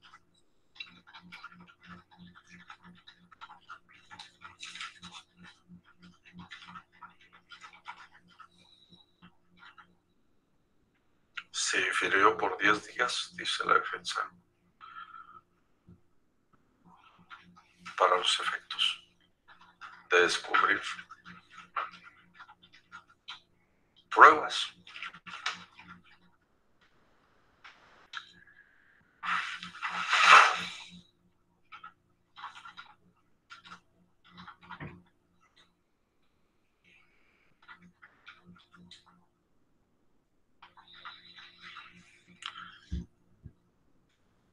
Sin embargo, en la exposición que escuchó el juez se ve obligado a elevarse a la constitucionalidad para alcanzar el mayor grado de protección, no solamente para los acusados, para la víctima. La víctima requiere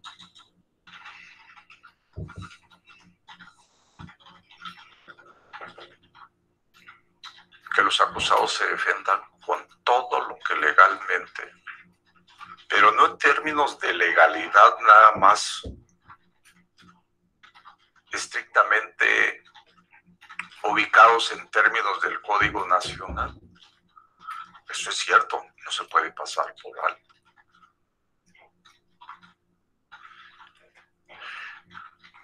Permítanme explicarlo a las personas que no son técnicas con lenguaje sencillo. Permitan al juez hablar con lenguaje sencillo.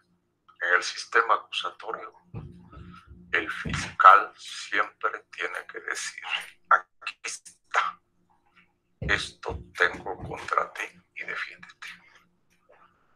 Pero también la defensa tiene que decirle al fiscal, y yo tengo esto.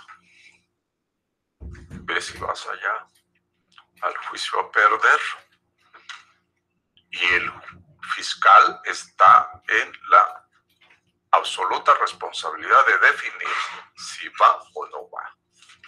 Si es fuerte lo que le están mostrando, tiene que explicárselo a las víctimas. Espera el juez que con este lenguaje sencillo, video grabado, pueda lograr hacer sentir a las personas que no son técnicas la explicación que quiere dar el juez. Ahora bien, miren ustedes. El juez, con otro lenguaje sencillo, se lo explica a ustedes. Los técnicos, los defensores y los fiscales y el asesor me entienden.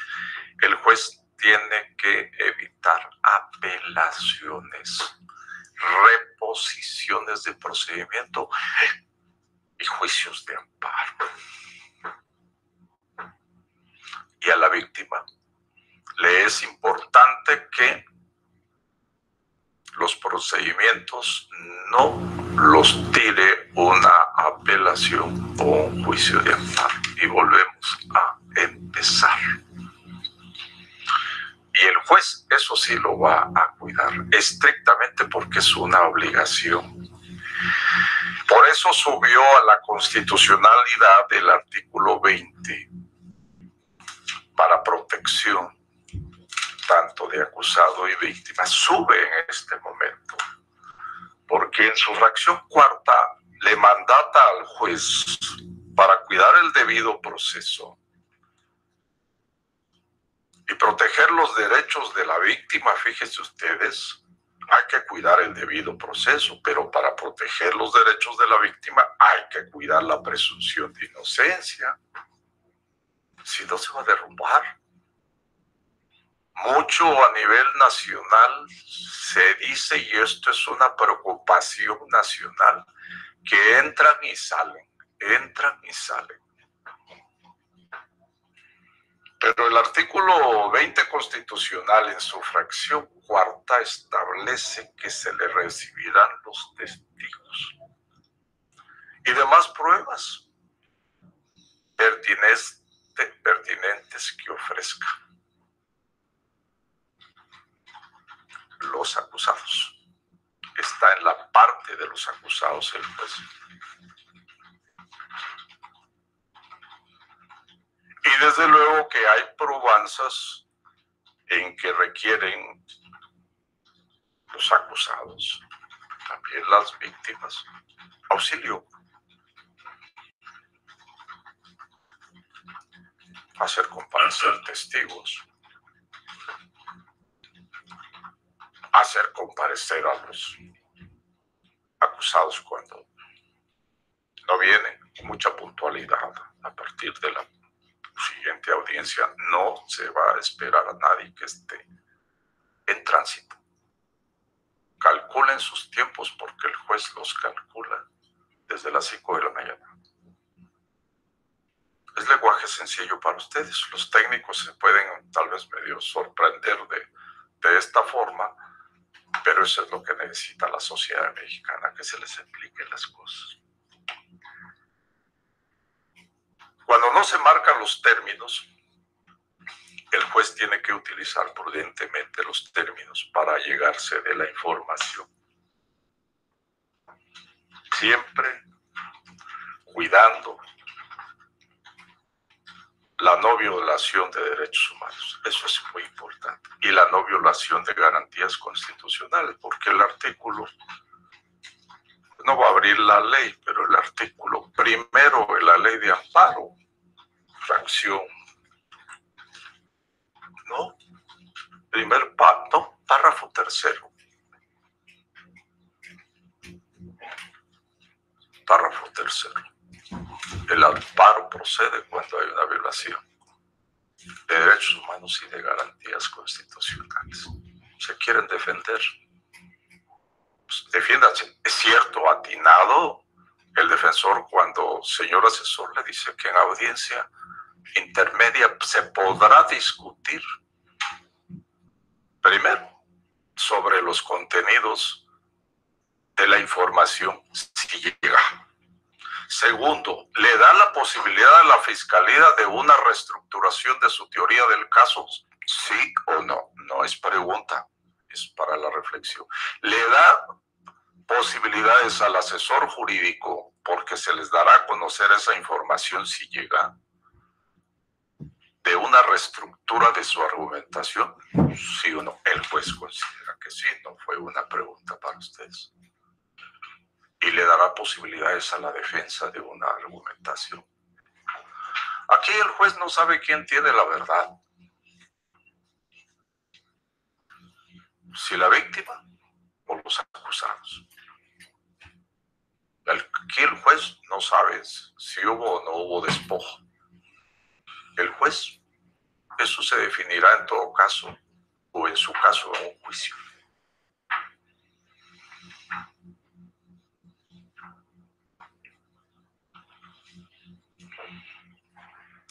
tiene elementos para considerar que esta información pudiera ser inútil, ilógica, que vaya contra la sana crítica, contra los precedentes.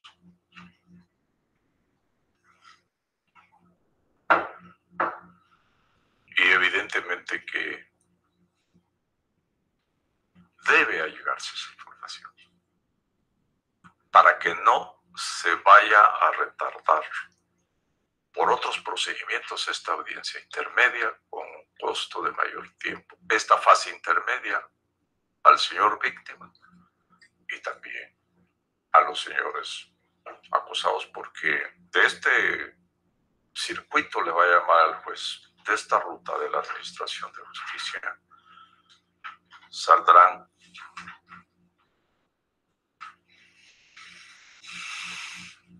condenados o absueltos. O bien, si en un momento dado hay la posibilidad, el juez lo vuelve a señalar, de un arreglo del conflicto de otra naturaleza, están también en su derecho humano de poderlo arreglar en un momento dado. En consecuencia, por estas argumentaciones y la fundamentación que ha dado el juez,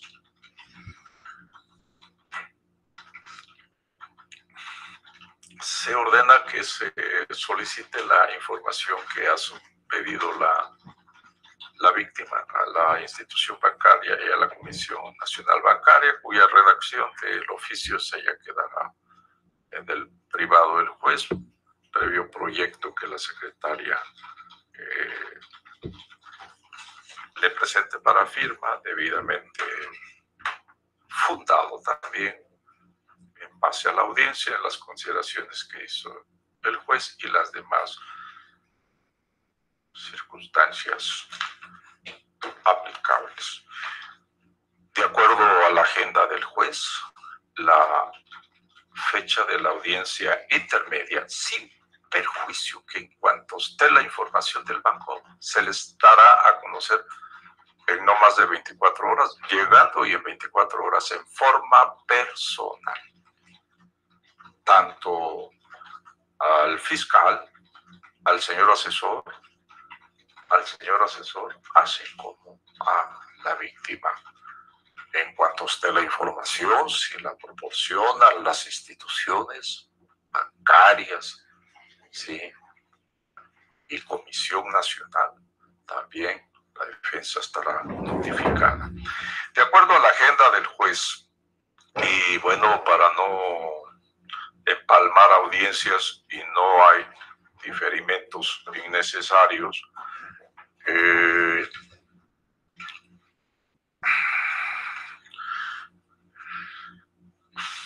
se despachará.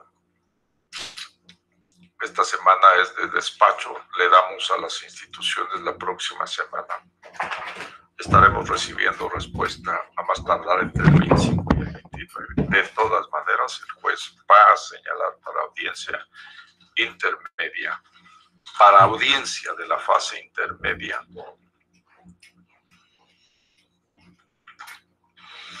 Licenciada Eva, le quiere pedir un favor. El juez le indica que cheque usted si el día 4 puede usted salir de la sala de abril el juicio oral que está de la causa 2/2017. Aquí el juez no tiene el delito, pero lo que más le interesa es saber si esta sala está desocupada, porque no vamos a hacer esperar a las personas que esperen porque está terminando un juicio, todavía continúa. Eso usted puede pararse. Si por el chat puede usted ayudar a que nos bajen la información de una vez y le ganan, no hay problema. Le espera el juez auxiliar.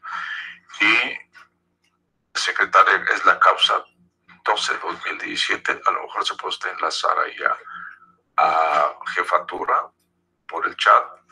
Le pudieran decir primero si es en sala A o B. Lo más seguro es que es B, pero no está seguro porque a veces sucede que se va a la sala A y enseguida el cálculo que quiere tener el juez de qué delito es, B tiene la posibilidad de tener una idea.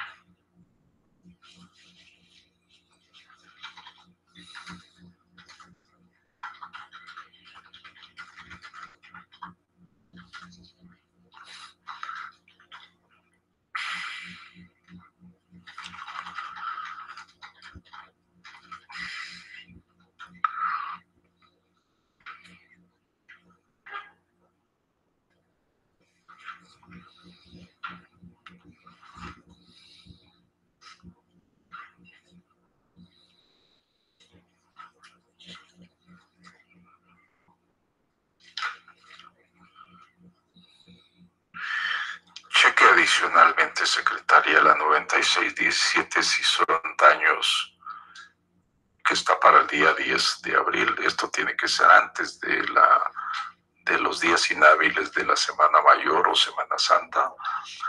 Cheque tantito en su, si gusta ir a la agenda, vea la agenda. ¿Cómo la tiene? ¿Me puede decir el micrófono qué tipo de daños es? ¿Son el tránsito de vehículo? Estamos checando varias cosas para no... Daños dice aquí nada más.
¿No hay dato? No, señor. A ver, ya estoy aquí.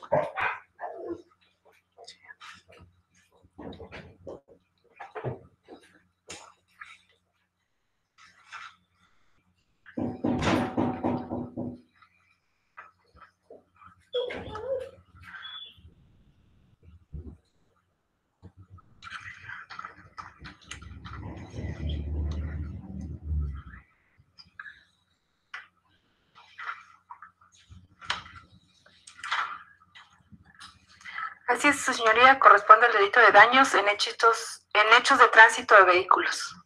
Gracias. Pase usted desde el micrófono, por favor. En hechos de tránsito. Sí. ¿Qué está? ¿Para qué día? 10 de abril, a partir de las 10 horas.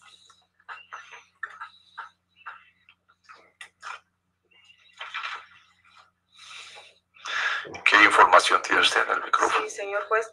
Para el día 4 de abril de este año, en la sala B está fijada una audiencia de juicio oral, que es la 65/2017, para las 10 de la mañana. ¿Para esta sala? Sí, para la sala B. ¿Qué delito le dijeron? No tengo el dato. ¿Usted recuerda? Sí, corroboro, señor juez. Sí, se canceló esa audiencia de juicio oral para el día 4 de abril. ¿Está cancelada? Está cancelada. Al 100. Al 100, sí. Al 100, disculpen al 100, pero el juez quiere darles confianza, ¿no? Sí. Para ese día, a partir de las 12 horas, se llevará a cabo un juicio oral. La secretaria del juzgado, de este juzgado, llevará un juicio oral en la sala A con la juez Guadalupe Flores Rocha. Un juicio oral por el delito de violencia familiar.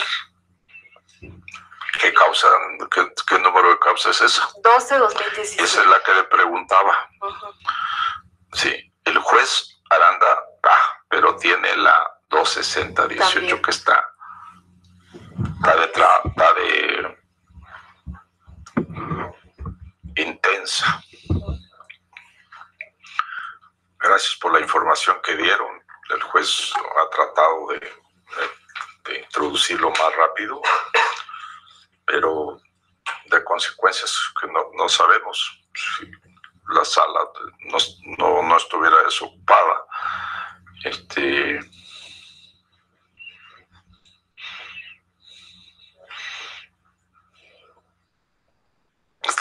esta semana.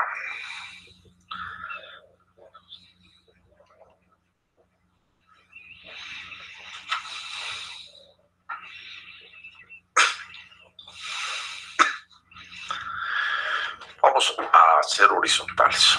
Cheque su agenda, señor fiscal. Cheque tanto día 5 como 11 de abril, antes de la semana, si no está ocupada su agenda, porque un juicio que tenga usted o un procedimiento, señor asesor, cheque, tenga la bondad de checar.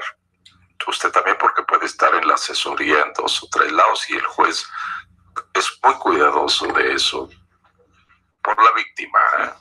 5 o 2 o día 11 ya les establecería la hora el juez. Señor defensor, también no va a poder el juez buscar una fecha donde todos pueden. No hay impedimento día 11. Señor defensor. Sí, señoría, tengo una audiencia de un juicio civil a las 8:30 de la mañana. 8:30 de la mañana. ¿A qué hora termina usted probablemente? Yo pienso como a la 1. No. Y señor asesor, también le pregunta a usted. Sí, muchísimas gracias, señor juez, por la atención que está tomando para considerar los horarios. No tendría oposición en que fuera el día 5 de abril. El día 5, señor defensor. Ya usted acomoda su agenda. Sí, el día 5 me parece bien. Viernes.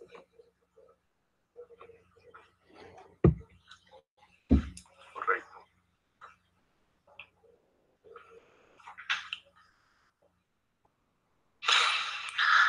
$5 de abril.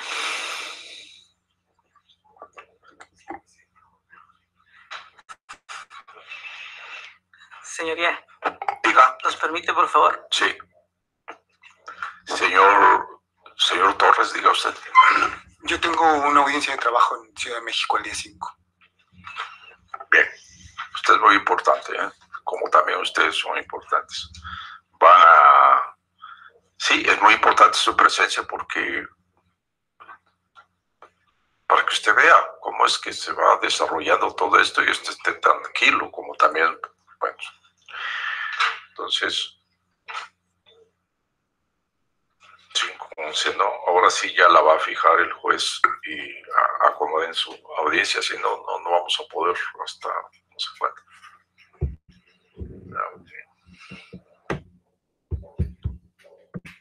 Vamos a regresar aquí y vamos a establecer algunos criterios importantes y fundamentales. Bueno, ¿qué les llamó la atención de esta audiencia? Si se dieron cuenta, una de las cosas que hizo el juez de etapa intermedia fue sobre todo respetar los derechos tanto de la víctima como del presunto culpable. Tan considerado fue que incluso para la próxima audiencia les pidió de manera particular tanto al Ministerio Público como a la defensa que checaran sus agendas. ¿Sí se dieron cuenta de eso? Sí. Pero también manifestó que tenían que darse copia del material probatorio. Los exhortó y les dijo, es lo que más o menos vimos nosotros ahorita en el Código Nacional, se tienen que dar traslados. Y en este caso, dijo, ustedes no han cumplido con esa situación. Y la ley obliga a las partes, tanto a la defensa como al Ministerio Público, a otorgarse el material probatorio, para que en dado caso también evalúen si les conviene o no ir a juicio, ¿cierto? Sí, profe. Ahora, también el juez dijo cosas importantes. Dijo, el objeto de los procedimientos en materia penal es impedir, ojo con eso, impedir que se vaya a juicio. Ese es el objeto principal, impedir que se vaya a juicio.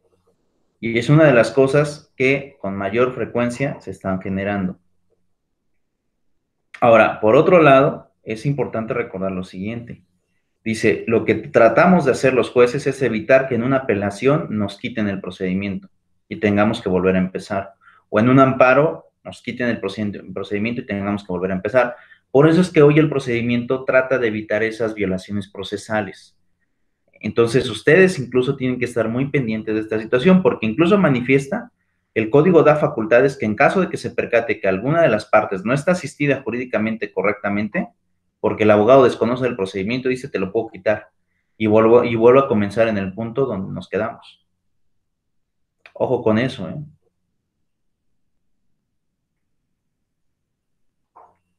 ¿De acuerdo? Sí, profe. Ahora, ¿qué más les llamó la atención de la audiencia?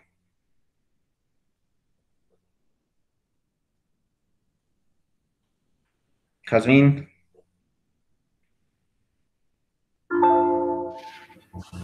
Y la manera en que pedían que les dieran, bueno, las copias de los documentos y cómo el Ministerio Público pedía que desecharan la prueba, al igual que el defensor, respaldaba con los artículos en los cuales mencionaba. Ok. ¿Por qué te llamó la atención eso? Ambos, tanto el Ministerio Público como el defensor, usaban los mismos artículos, pero con diferente párrafo o fracción. Y tanto a uno pedía que se le otorgaran los documentos y el otro no. Bien. ¿Qué más les llamó la atención? María Luisa, ¿qué más te llamó la atención de la audiencia?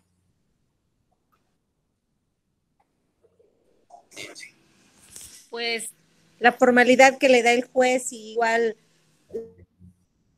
los exhortos o los consejos que les da tanto a la parte de fe como a la parte imputada, no ser intolerante, y dejó que, como a él le hicieron las observaciones que cometió el Ministerio Público, él dejó entrever que así como ellos se equivocan, también tienen o dan oportunidad a que se genere otra audiencia, a lo mejor hasta con mejor contexto de ambas partes.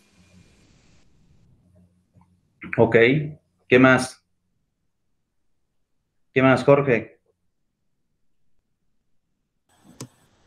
A mí lo que me llamó la atención de esta sesión es que, en diferencia a los videos o las sesiones anteriores que nos ha proyectado, la forma de conducirse del juez es diferente.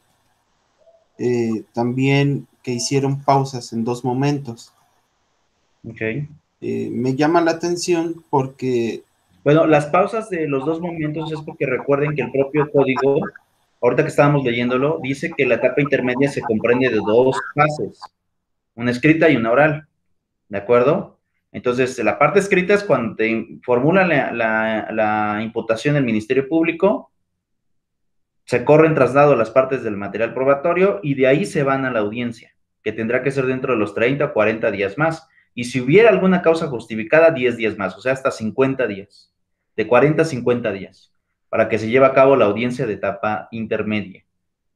Pero por eso es que están las 2 fases de la etapa intermedia. Una parte es escrita y otra parte es oral. Continúo contigo, Jorge. Sí, profe. Y pues mire, ahí ya me aclaró ese punto donde tenía duda del porqué de las pausas. Lo leímos hace un ratito en el código, ¿eh? Sí. De ahí también me llama la atención la forma de actuar del juez, muy mediática, pues mediática en cierto punto, porque recordé también que en la clase pasada nos lo reconfirmó al inicio de esta clase, que los jueces cambian con el fin de garantizar el principio de imparcialidad en la etapa intermedia. Entonces, no sé si eso tenga que ver en la forma de actuar del juez, a diferencia de su homólogo.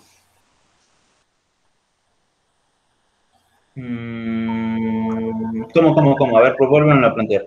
Sí, que si el juez de control, que es un juez aparte que el otro juez, el juez de control, su forma de dirigirse en la etapa intermedia es como más puntual, más mediática, como lo vimos hoy, porque ahorita en esta audiencia decía que con el fin de garantizar tanto a la víctima como al imputado. O sea, era como su actitud era más mediática que en otras audiencias que hemos visto. No sé si algo tenga que ver que sea un juez diferente al juez de control. Ok. Recuerda que aquí hay algo importante. El Código Nacional te dice que el juez de control es el mismo que te lleva a la etapa intermedia. Es el mismo, es lo que te dice.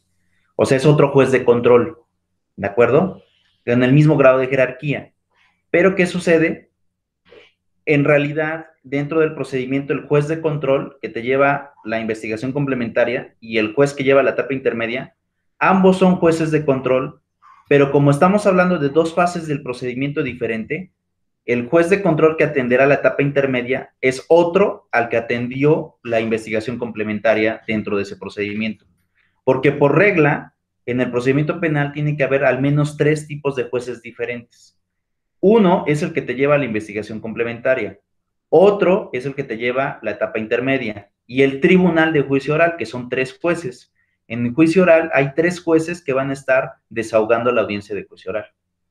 Pero son distintos, a efecto de que eso también se planteó desde la reforma, de evitar el tema de corrupción. Comúnmente en el antiguo procedimiento el hecho de que un juez llevara todo implicaba que a veces alguna de las partes se podía acercar al juzgador. Y normalmente ese tipo de cosas no se denunciaban, algunas partes sí, pero en la mayoría pues no. Pero para evitar esos vicios del procedimiento, ahora para que no sepas quién te toca, por eso es que te dividen a los jueces. Pero en el caso del juez de control y el juez de etapa intermedia, ambos tienen el mismo grado de jerarquía, pero dentro de un procedimiento, cada uno, o uno atenderá la etapa de investigación complementaria y el otro atenderá la etapa intermedia, a efecto de que no se vicie ese procedimiento. No sé si me expliqué, Jorge. Sí, profe.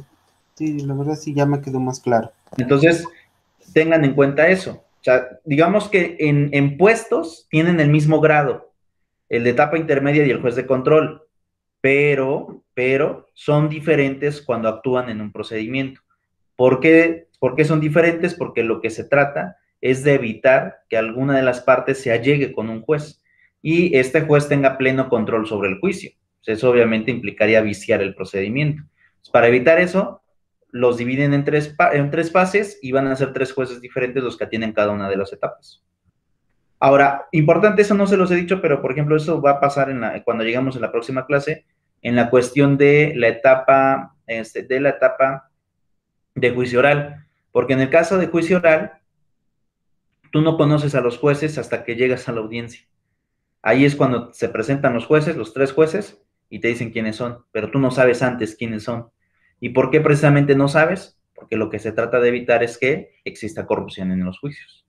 Y eso lo plantea la propia reforma judicial, de evitar de alguna manera el tema de corrupción y que todo se apegue al marco de legalidad.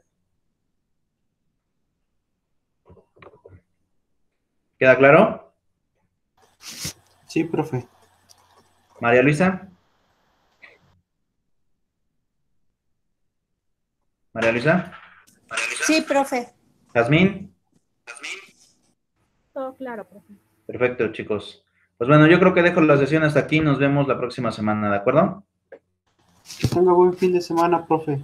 Muchas gracias. Cuídense. Nos vemos. Hasta luego.